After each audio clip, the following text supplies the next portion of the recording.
Ahojte, vítajte pri našom videu, kde vám ukážeme, ako sme si prerábali náš minivan Opel Combo, aby mohol byť obytný a mohli sme s ním chodiť na výlety.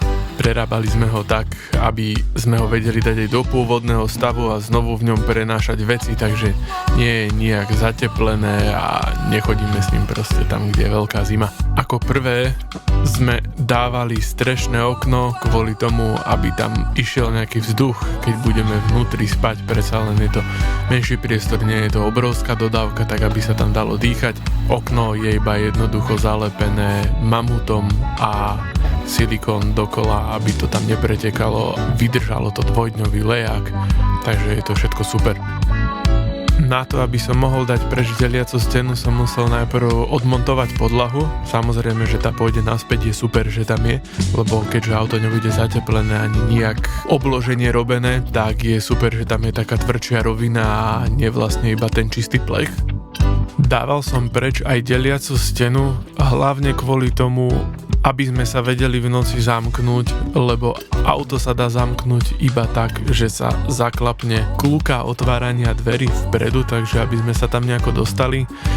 Potom kvôli tomu, že sú tu dvoje dvere, jedny sú tieto bočné šuchačky a klasika vzadu otváracie, ale znútra sa dajú otvoriť iba tie zadné dvere, takže to by bola iba jedna možnosť, takže pre istotu, ak by náhodou sa to zaseklo akurát keď sme vnútri. A nemenej podstatný dôvod bol priestor v aute, nakoľko spolujazdcové sedadlo sa nedá sklápať ani posúvať, dá sa to iba so šoférovým, takže to sme vedeli posunúť, aj trošku nakloniť, aby sa tam dalo spať vystretý, ale ten, kto spal u spolujazdca, tak tam trebalo dať vankúš vlastne na sedačku, dať preč hlavovú opierku, na to dať vankúš a potom tam človek môže spať aj vystretý, nakoľko dĺžka toho auta na dolnom mieste ku dverám je 1,80 m, čo znamená, že plus minus 1,70 m od sedadla, keďže tam bude aj vyvýšenina na spanie.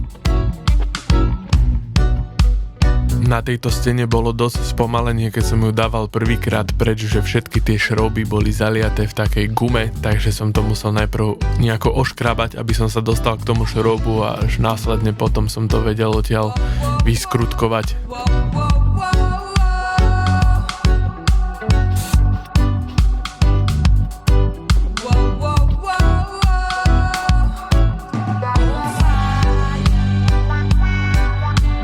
A samozrejme furt som tam niečo metličkoval, vysával a utieral, aby tam bolo čo najčistejšie, keďže tam budeme spať a aj tak sa tam samovolne narobí ten bordel, tak aby tam bolo toho čo najmenej, keď tam ešte idem dať naspäť aj podlahu.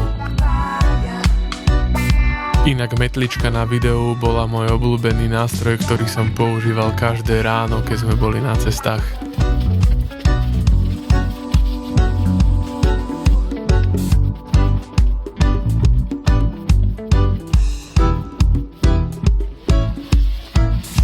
Vnútro auta sa vždy snažím vyčistiť aj mokrou handrou od prachu a poumývať ako sa len dá.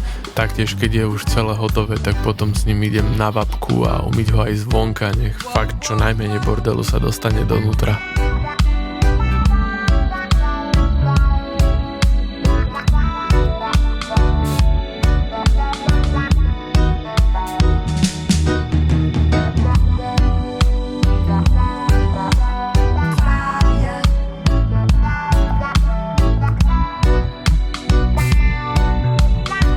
Už ide naspäť podlaha, aby tam bola tá rovina, keďže tam ešte prídem, nejak by som to nazval taká nadstavba alebo vstavba, ktorá bude vlastne taká posteľ, ktorá sa dá rozložiť alebo zložiť. Máme tam aj koberec, máme tam ďalšie veci, takže aby to tam bolo v nejakej rovine.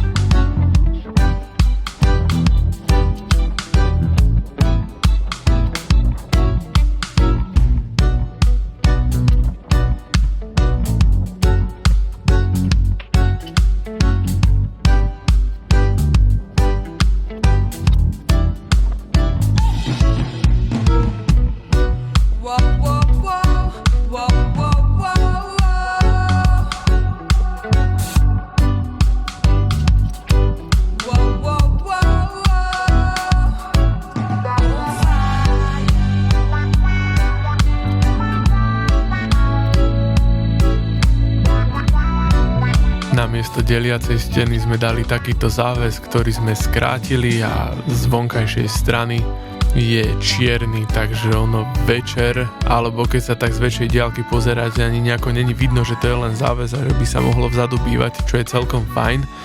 A všetko je toto zavesené na magnetických háčikoch. Našli sme v akcióne magnetické háčiky, aj veľké, aj malé, tak sme ich kúpili pár balíčkov a vlastne máme všetko na tom zavesené. Celkom super to drží na tom plechu, takže je to fajn. Môžem ich len odporúčiť na hoci, čo máme na tom zavesené. Čelovky, repráčik, hocičo, šiltovku.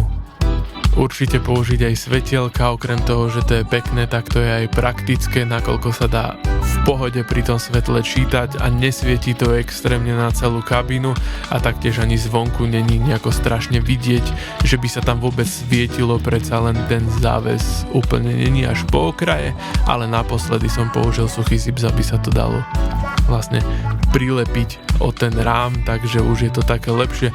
Aj ovládač od svetiel má suchý zips a tým pádom je vlastne prilepený z boku auta a je to v podstate ako vypínač na stene.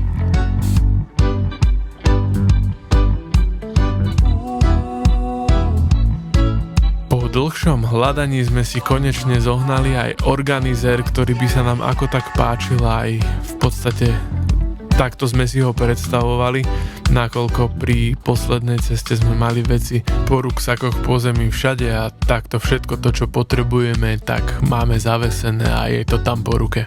Posteľ alebo táto vyvýšenina, na ktorej sa spí, sme urobili z OSB dosiek. Klasicky nožičky sú nejaké tie drevá pripevnené, je to kovovými elkami a má to takú vrchnú časť, ktorá sa vlastne dá odsunúť preč. Výšku postele sme dávali podľa najvyššej veci, ktorú chceme pod ňu zasunúť. U nás to bol chemický záchod, takže sme išli do takej výšky, aby sme ho tam akurát vsunuli. A samozrejme máme pod tým ďalšie veci ako krabice s oblečením, s kozmetikou, s jedlom. Máme so sebou aj variče, keďže si veľmi radi nakupujeme v potravinách a varíme si na mieste z toho, čo kúpime, takže máme tam aj nejaké tie karťuše, horáky a nejaký ten kuchynský riad. Vždy máme so sebou aj bandasky vody, tie úplne že super padnú akurát tuto z boku dverí a máme aj takú elektrocentrálu, takže my v pohode 5-6 dní vieme vydržať bez kempu a máme všetko to, čo potrebujeme a v podstate nemusíme nikam chodiť. Ďakujeme za sledovanie videa a vidíme sa pri ďalšom.